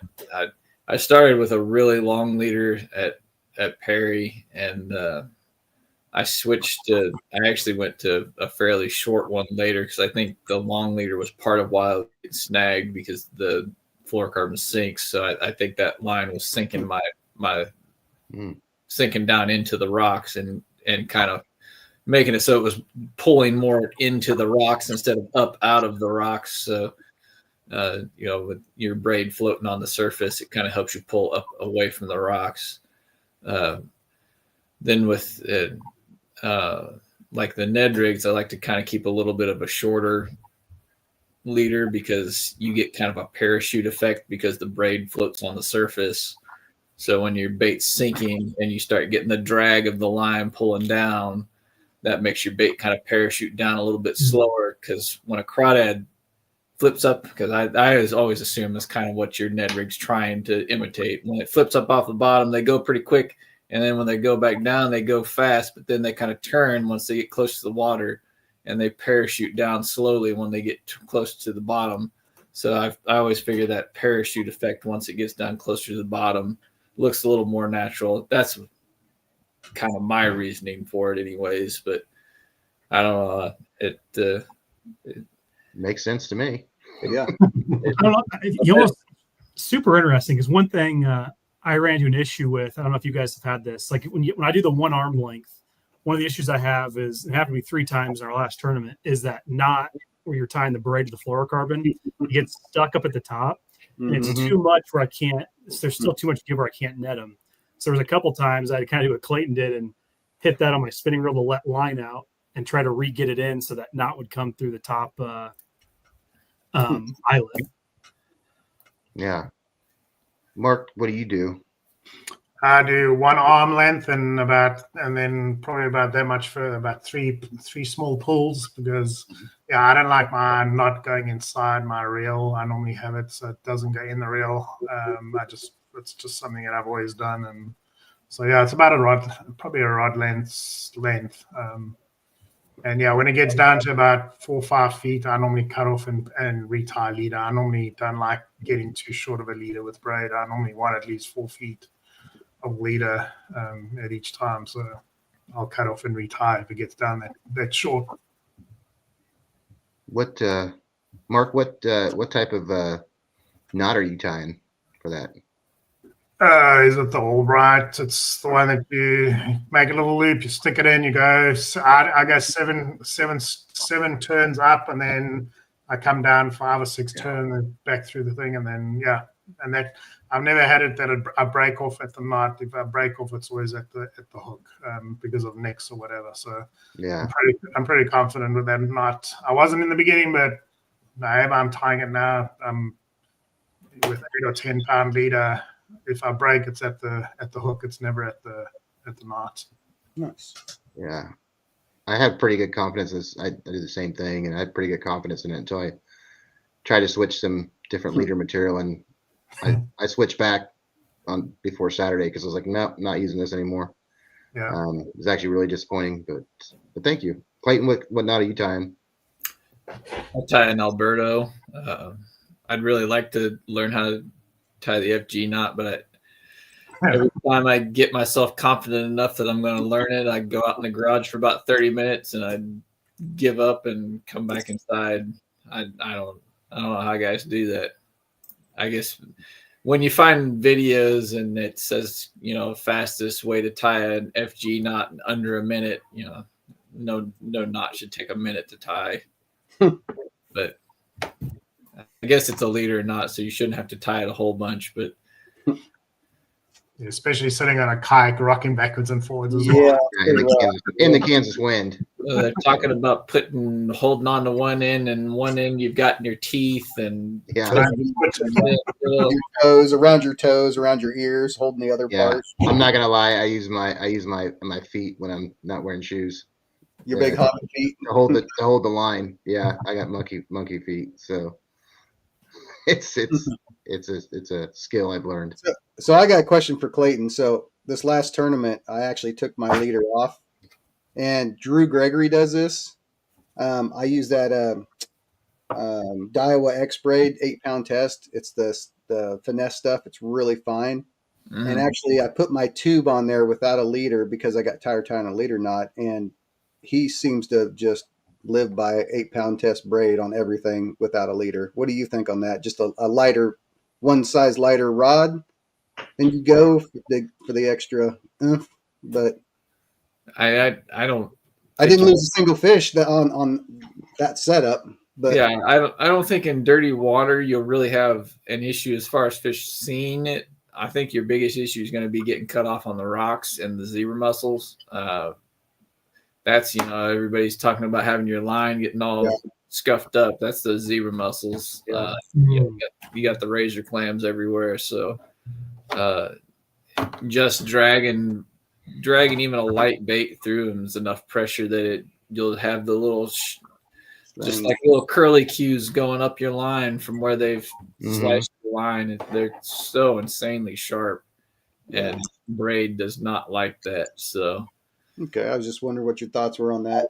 I've fished straight braid with Ned rigs a fair amount, especially during the winter time. I break a leader off short enough, and my fingers are too cold to tie a new one, so I'll just tie it straight braid. But it still gets bit. Yeah, it's not as big a deal down at Lacine or some of the other.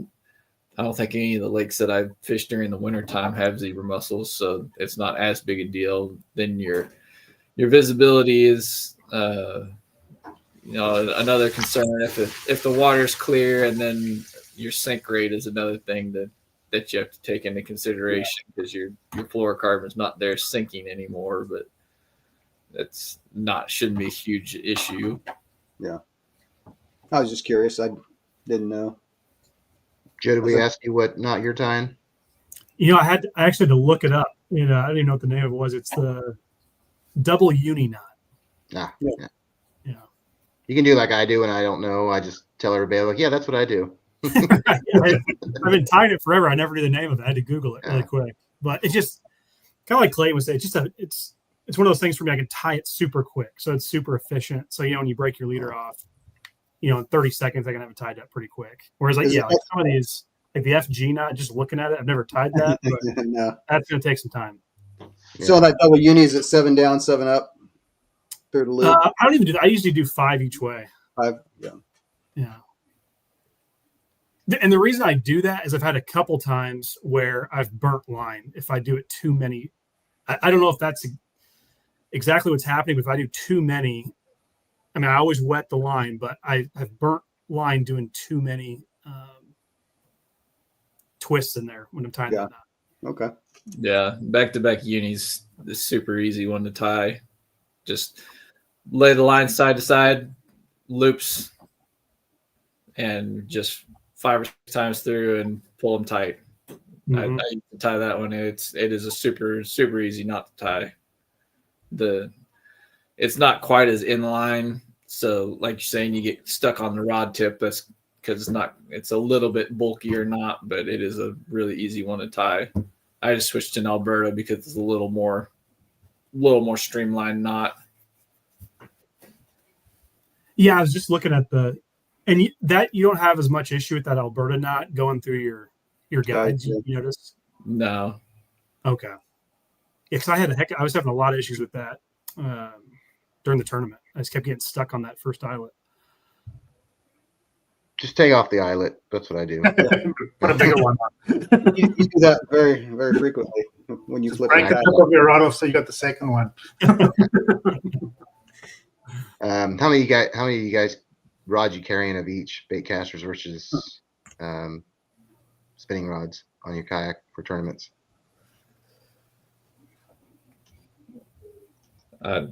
Mine depends completely on the lake and where we're, what I'm planning on doing.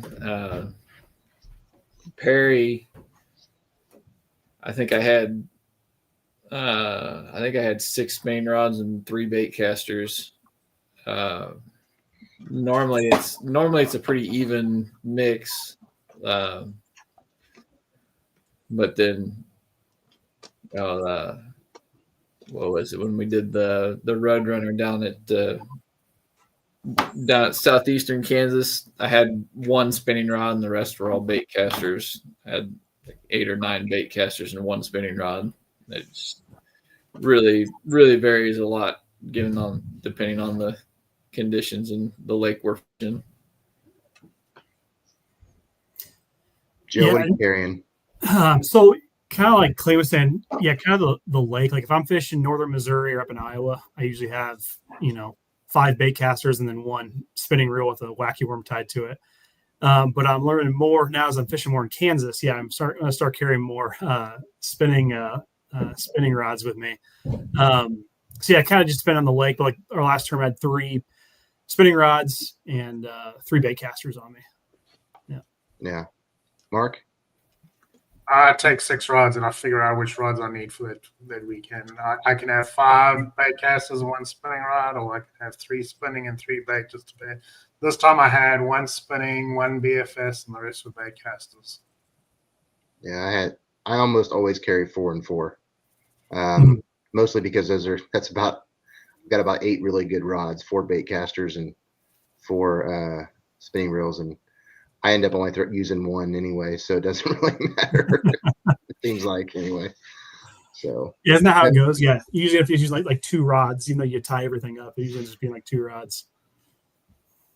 Yeah, sup, Neil? Neil jumped on late. He's probably surprised we're still on here. Yeah, I'm kind of surprised myself. We like to talk a lot, and we don't want to keep anybody. So if you got to leave, you got to leave. It's understood. I think that. Oh, that's funny. So anyway, glad we trumped the Chiefs for a little bit anyway. Yeah. Tony, how many do you carry? What's that? How many do you carry? No, I said 4 and 4. 4 and 4? Nice. Yeah. I carry 9 and 3. No. I carry like 8 spinning rods and 1 bait caster usually. I thought about cutting back down to 6 because honestly, I very rarely do I use more than like 6 rods. Like I actually used a lot of different stuff more than I normally do at Perry, different rods and reels. So, but it seemed like the 2 best for me I actually, most of my spinning reels, I try to make them so I can like double duty. So, so I throw a lot of finesse stuff. I try to make sure I have like 3 finesse rods. on there, and then they can kind of double duty, like switching back if I have to, but like not my first choice. Like I'll have a Ned rig and a wacky rig and like a small. I use it for like a small, 2.5, 3-inch swim bait, something like that too. So which I don't throw very often, but they're like kind of alternate between all of them. So anyway, anything else about rods and reels? I think we've had everybody long enough. Yeah. Thank you guys so much for coming on tonight. Congratulations on your first, second, third finish and big bass. Shout out to Austin who got fourth, if he's still watching. And do you guys have any sponsor shout outs? I know Clayton, you always have a few. Kistler and Bahio are the only two I've really got. Like to have a few more. Old Town would be awesome. If they ever wanted to sponsor me. Yeah. Have you asked them? Because I think they might. I haven't come out and asked them, but I talked to him a little bit at the Classic in Oklahoma, and I don't think any of the right people were there. Yeah. I think they just had people that were working the booth. I don't think they had anybody that made any real calls at that one. Yeah. And of course, Blue Bastard 86 and CNC Custom Baits too. So I put my order in. Shout out to myself there. Yeah. I put my order in earlier for some good chatter or bladed baits.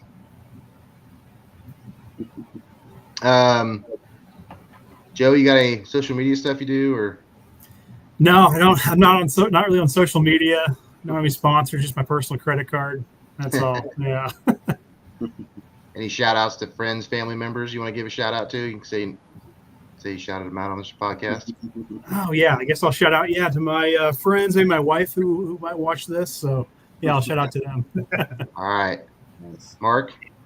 I don't have any sponsors, but I'm looking for some rods because I've actually broken 5 in the last month and a half. Well, that's why I went with the Victory rods because of the 15-year warranty for the St. Croix. Sounds like you need another. Yeah, I've running 5 years. In the last month and a half, I've done 5. So, holy cow! I've actually, knock on wood, I've only broke like 1 rod this year. Yeah, I can't believe it. So yeah, anybody willing to sponsor me with the rods? Yeah. All right. Well, you guys can stay on for a minute after we close up the podcast. Tim, do you have any final thoughts? No. Everybody see you at Wilson. And what do you guys think the inches are going to be at Wilson? Take the win. 2 days or 1? Well, just one. I mean, just an average. I think about 80, 84. I'm going to say the winner is going to have 90 inches each day. Oh, geez. 85 to 90. They say it's always good to go out with a joke. Podcast. If I can get 75 both days, I'll be pretty happy, I think, from what I have seen. Same. Man, I can tell you that the right fish are there, but it's like 1 an hour. And if you can find them, but the right fish are there, you just got to find them. Wilson's always been a struggle for me, so I can't imagine with it being tough, it's going to be any better. What scared me was I couldn't find 10-inch fish. I was trying to find 10-inch fish just to see if I could get something, and it was really hard for me to even find a 10-inch fish. And I'm like, oh no. So yeah, it was rough. All right, well. All right, everyone. Well, thank you everybody for watching. I hope you enjoyed the podcasts. And once again, we're out. Until next time. See you guys. Have a good one.